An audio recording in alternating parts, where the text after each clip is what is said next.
So what is truth? Something that's baffled philosophers for years. It's actually the easiest thing in the world to understand, and we'll teach it to you in the next 3 minutes.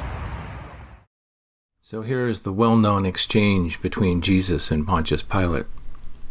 Jesus answered, "You say that I am king. In fact, the reason I was born and came into this world is to testify to the truth. Anyone on the side of truth listens to me." "What is truth?" retorted Pilate. There are two types of truths. First is physical truth, and the other is consciousness. Physical truth is the laws of math and physics. They work everywhere, on everything, at any time in the universe. Totally consistent and yet invisible.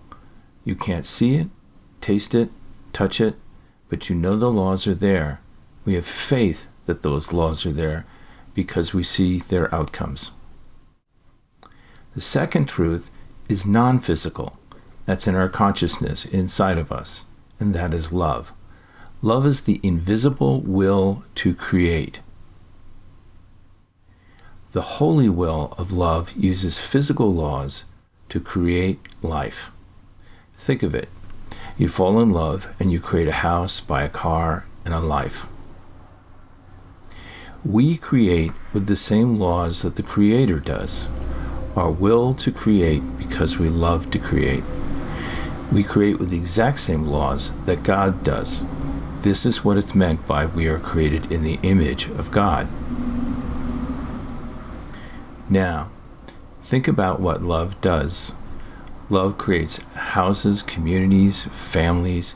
It pushes us through time. We can't stop thinking. That is the creative process.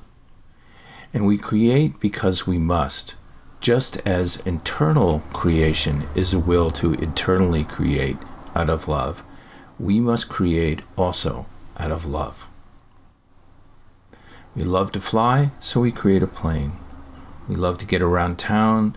We love our families, so we work. Now, outward physical creation abides by the laws of predestination. For every action, there's an equal and opposite reaction, because it is time-space locked. Inward consciousness is not time-space locked.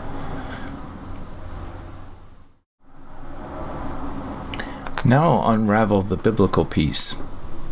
From Genesis, "Then God said, 'Let us make man in our image, after our own likeness, and let them have dominion over the fish of the sea, and over the birds in the heavens, and over the livestock, and over all the earth, and over every creeping thing that creeps on earth.' So God created man in his own image. In the image of God he created him. Male and female he created them. And then, while we're responsible for everything, we burned it down." Now we will unlock the mystery of our life.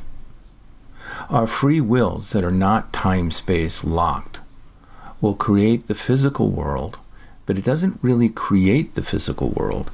It manipulates physical laws to modify the physical world.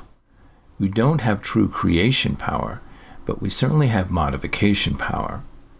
Our wills, which are based on love and/or greed, will build a brave new world, both wonderful and horrific at the same time. The question is, what kind of world will you build? Thanks for exploring part 2 of the 4-part mini-series based on the book Holiness versus Evil, available at Amazon.com.